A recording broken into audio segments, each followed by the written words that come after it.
The new record that Queen has out is from a film. What different approach do you use when it comes to writing for films as opposed to just writing for records? How does your songwriting approach differ? Well, I better say something quickly before we get into this, and really, that is that the album isn't really a soundtrack album.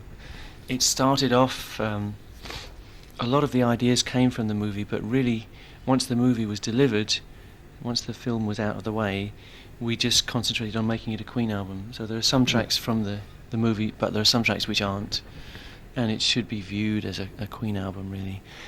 Right, now to answer your question.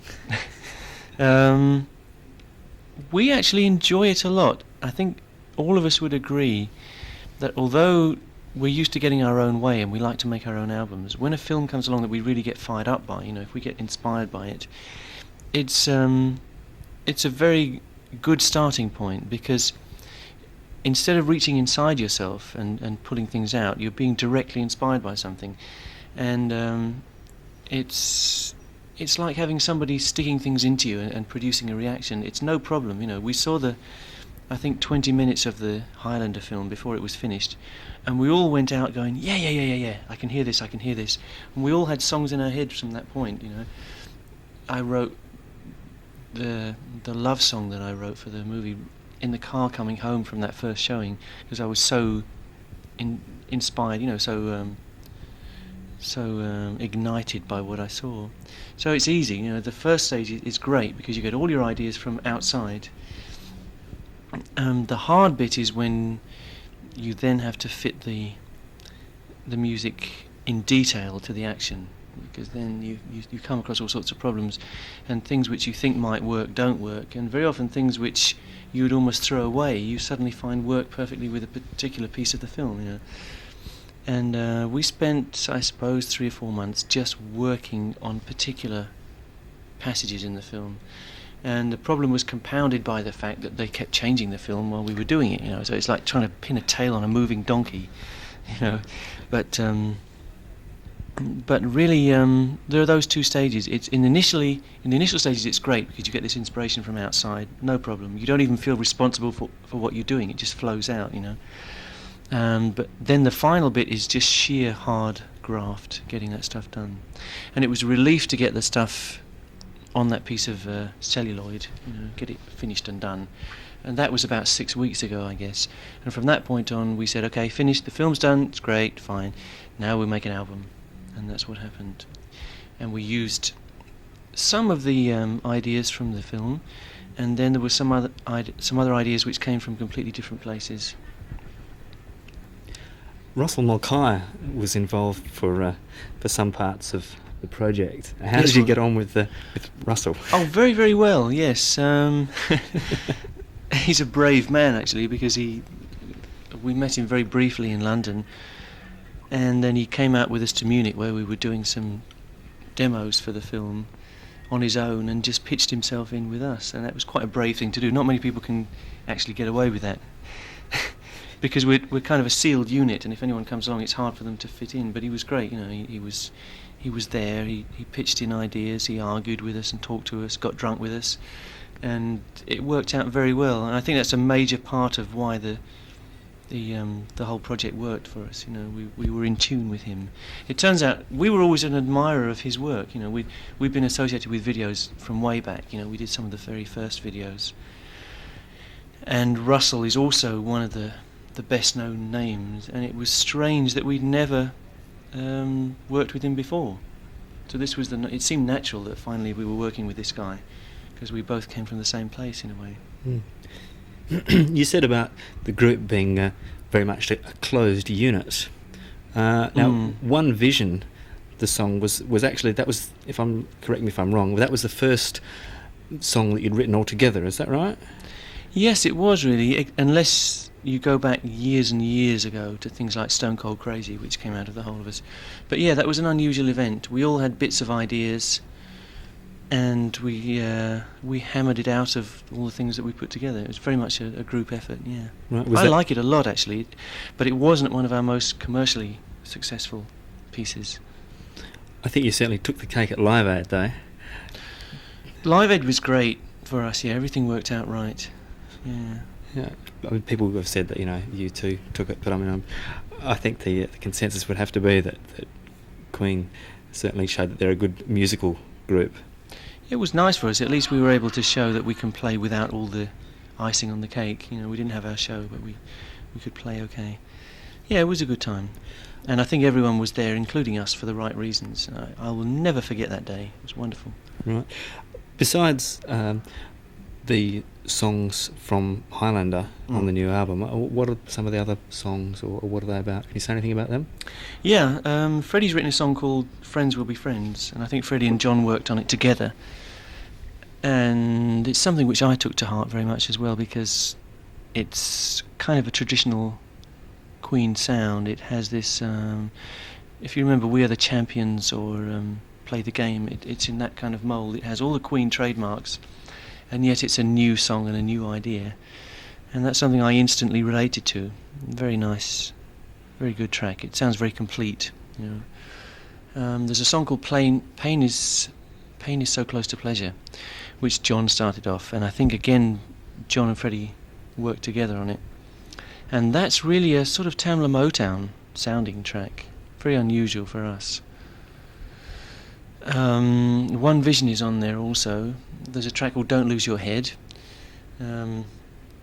which Roger wrote around one of the riffs which was used in the film. There's a song called The Prize, and that's a song which is based around the Kurgan's theme, which the Kurgan is the bad guy in the Highlander movie, and I wrote this piece for him, and then once the film was out of the way I was able to make it into a complete song. Then there's Princes of the Universe, which is the title track of the movie, even though the movie isn't called that. Should have been, actually. I think it's a better title than The Highlander. A lot of people get the wrong idea from the title. They think it's just a film about Scots farmers or something. In fact, we told them that they should call it The Immortals, because that's what it's about. It's about this group of immortals who are battling each other from the 15th century in Scotland up to 20th century New York when the film climaxes. It's a very good film, by the way, I think. Very dramatic, very heavy, and also has a very nice romantic subplot. And there's a song which was written for that called Who Wants to Live Forever. The hero of the film discovers in his first battle that he can't die, and unfortunately he finds that he falls in love with this girl, and everybody tells him that it's a bad idea if they stay together, because eventually she must grow old and die and he won't. But nevertheless he does. He stays with her, and she does grow old, and she dies in his arms, and she says, I never understood why you stayed with me. And he says, I see you just the same as I saw you when I first met you, and she's old and she's dying.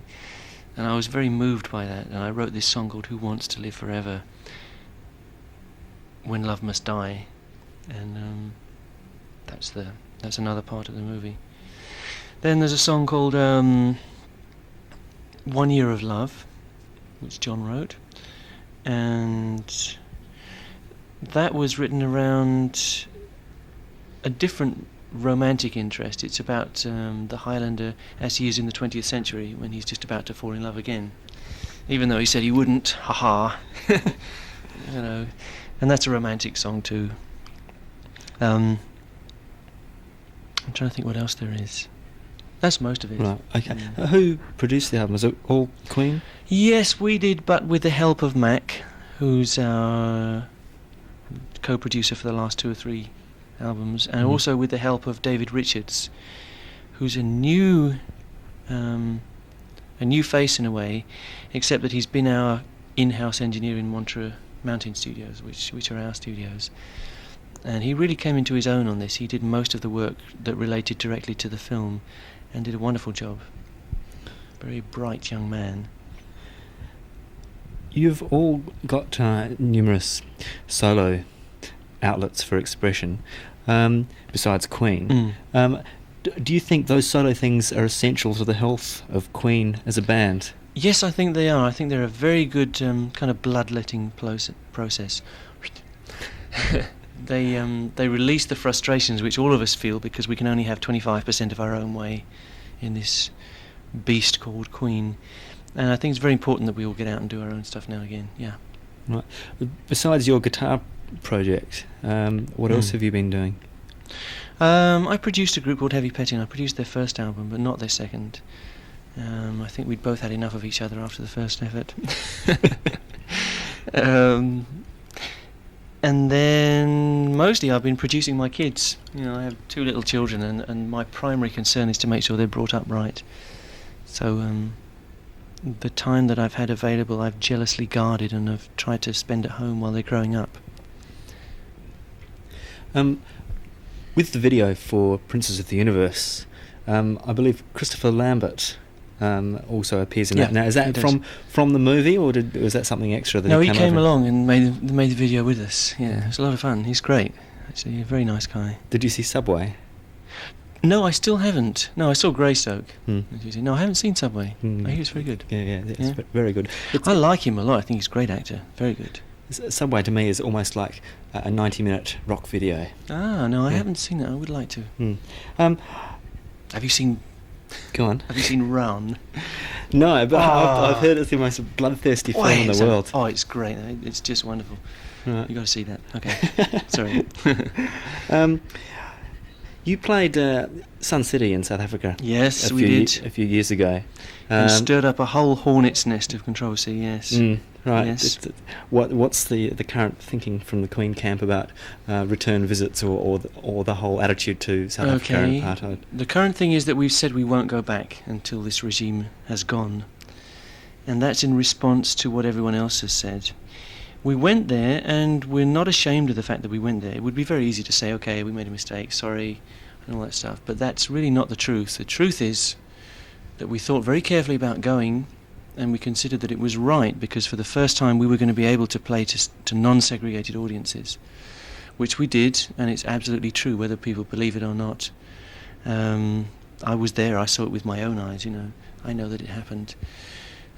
And we feel that by going there and by stating very clearly our point of view, which is that we were utterly opposed to apartheid, that we did a lot more to accelerate the end of that way of thinking in South Africa than many people have done by staying away.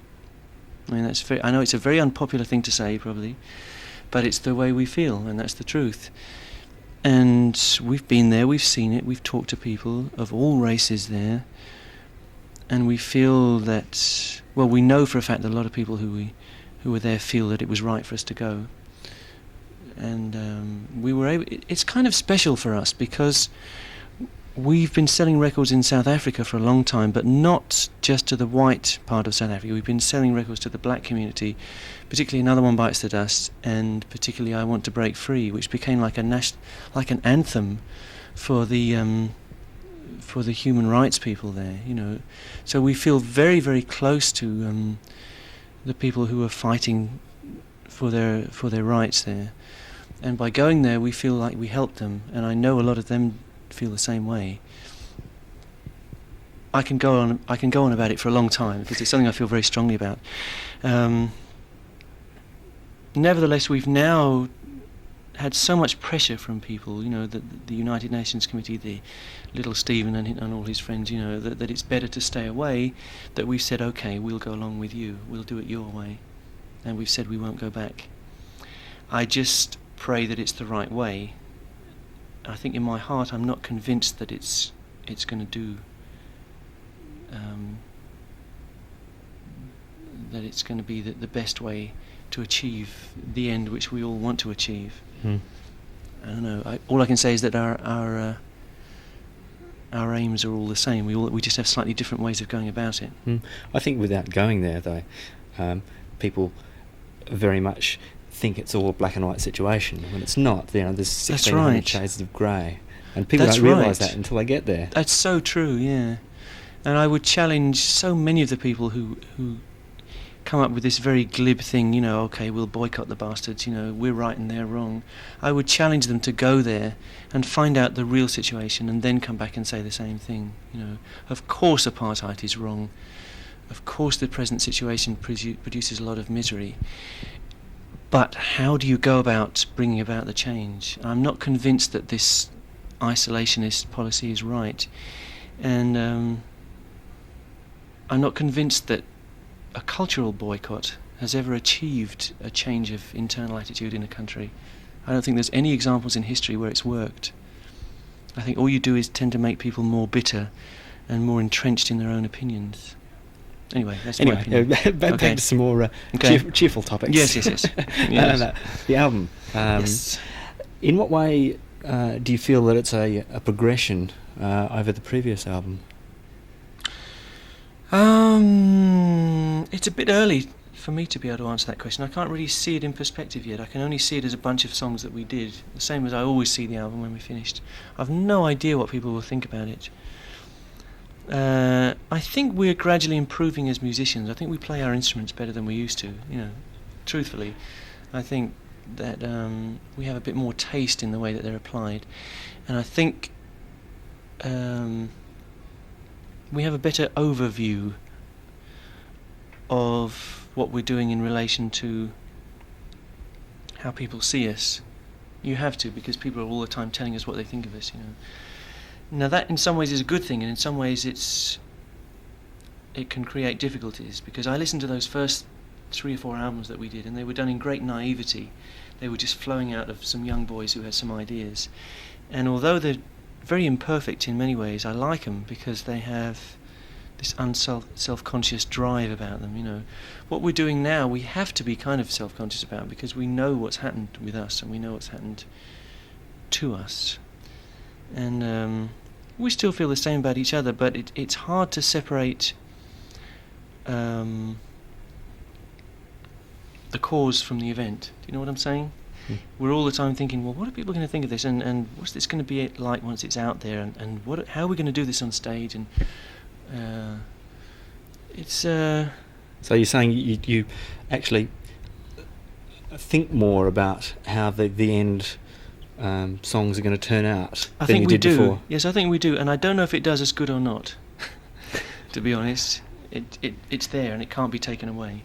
You would never take... Well, would you think it was a risk if you just sort of put out something that you didn't put that much thought into, thinking about all the various aspects, the video and how it would sound on stage? If you just sort of... Don't you think that's perhaps just a little bit too calculating?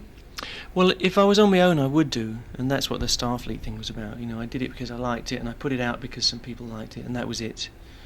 But with the 4 of us, we have such different tastes anyway, that most things get torn to pieces before they ever reach the point where they're on a piece of plastic, So things can't be ill-considered. Generally, if somebody writes a song and the other 3 hate it, then they will either chuck it out or else they will work on it as a band until we reach something which we all think is acceptable. So that it can't be totally spontaneous. Having said that, we're aware of the value of spontaneous performances, and we try and keep the bits of the magical moments which happen in the studio and get them all onto the album. But that's not quite the same thing. It's a Queen album, by the time it comes out, has been quite carefully crafted. You can call it calculating, but you can also call it caring about your creation. It's like, I don't know how a painter behaves when he's putting together a picture, but my impression is that there will be a moment of inspiration where he knows his direction, he'll get going on it, and then he'll most times spend a lot of time making sure that he's got the maximum out of his idea. And that's what we're like. We don't like to let it go until we think we've wrung all the potential out of it. You don't think at this stage you'll get to a point where you say, "Oh no, I'm sick of Queen. I've just had enough." I very often get to that point. Very, very often. Particularly album making time. It's so frustrating to be able to get 25% of your own way, and that's all. It's continually a problem for us all, and we fight a lot, and we push and we push. But I still think it's worth staying within the group somehow, because it has a certain kind of chemistry which works. So the whole is greater than the sum of the parts. Yes, exactly. I think so. Yes. Right. What do you do with all your money? Just to lighten the tone a bit here. I'm glad you didn't ask me what I do with the spare time that I have. What do I do with my money? I give some of it away. I use it to buy food. I use it to educate my kids.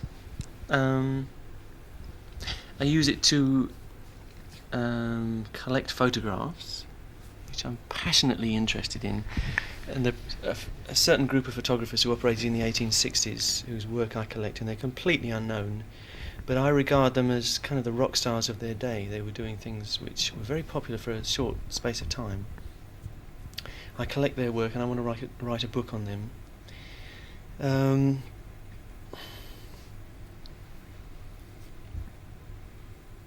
And I use it to buy bus tickets to get places and airfares and God knows what else. So we move around quite a lot, you know.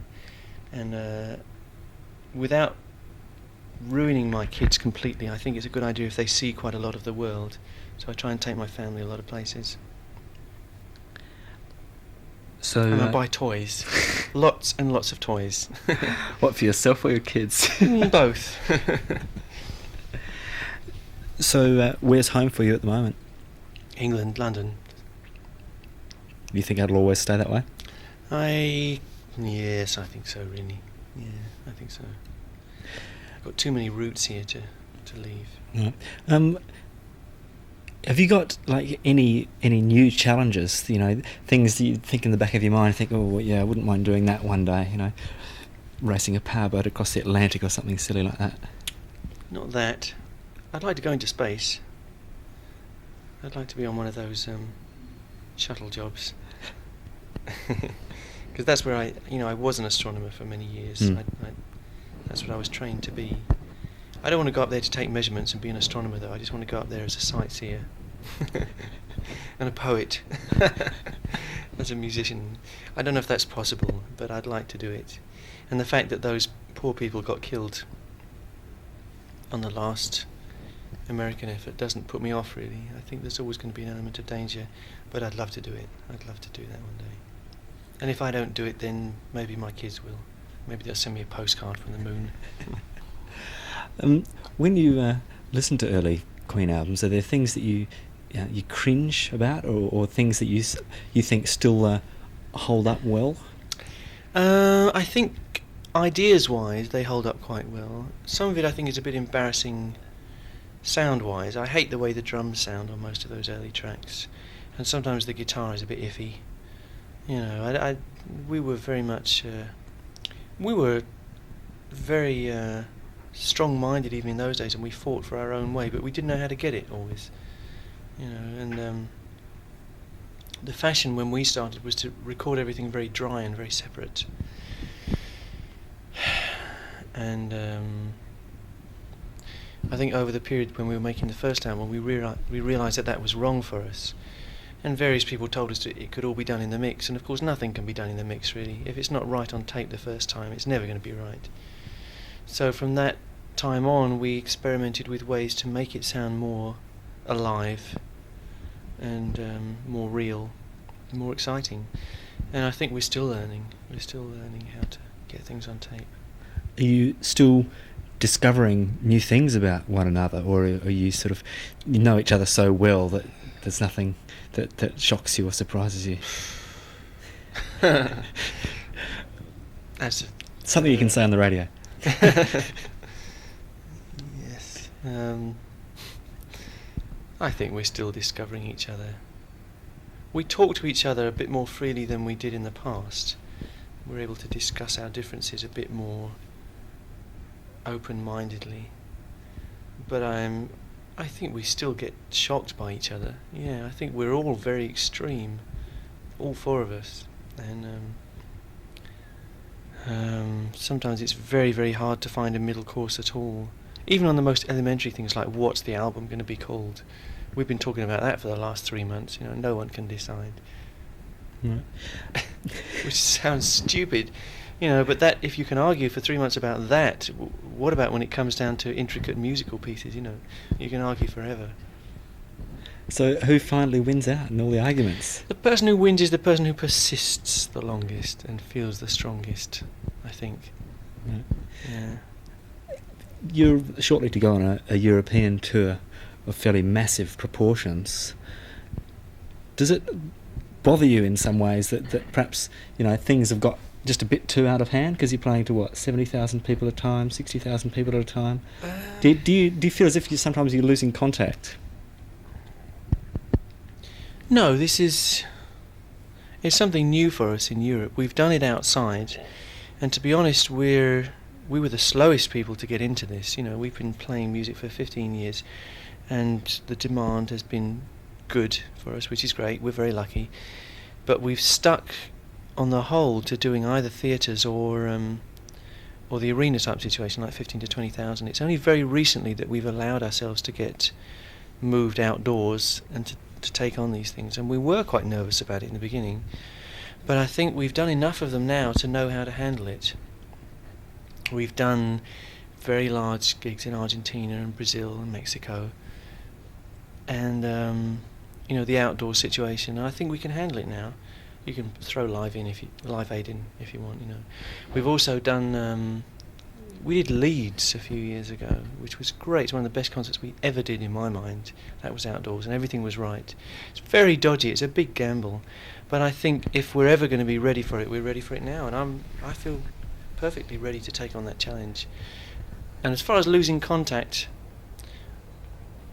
you're losing contact as soon as you play to two people instead of one, but you're also gaining something. You gain a very special feeling of an event that you get at those large concerts, and I think it's worthwhile giving it a try. I don't think I always want to play in those situations, not at all, but I do want to try it this time out. I want to see what happens. I think it's very exciting. We had some great moments in South America, and we've been telling everyone about it, and there's been sort of films of it come back, but nobody really realises what happened down there, and I think people are suddenly going to realise what we're able to do in that situation, and I think they'll be surprised. I really do. Next question, will it be coming to Australia or New Zealand? Yes, we've talked about it already. Yeah, we had a great time down there last time, especially New Zealand, which was a new territory, and new territories are always exciting, and Australia seemed like a new country to us. It had been a while since you'd been there, hadn't it? It was so different, and so it seemed like in the old days it seemed a hard place to break into, in the sense of the way people thought about us, but now it seemed like everyone had their arms open, and it's very much like a rock and roll territory, and we thoroughly enjoyed ourselves down there. So as soon as we get the opportunity, we'll be down there doing Australia and New Zealand, and hopefully a bit more thoroughly than we did last time, because we didn't manage to get to Perth or Adelaide, or in those places. We need to get back there, and we're aware of that. To be honest, we were very overcautious. A lot of English groups say this. People they don't realise, how much people in Australia, really crave to see, That's right. I mean, we were kind of. I know people don't think we're like that, but we were quite nervous about overdoing it. We thought if we go down there and try and do this massive thing, perhaps people will have forgotten about us down there, but the response that we got in Sydney and Melbourne when we were down there was unbelievable, really, and we just wished that we'd done the whole tour of the whole country. What can I tell you? We just kind of underestimated what was going to happen. So we're very aware of that, and we feel that we didn't do it properly, and we will do it properly next time. You bet your life. Great.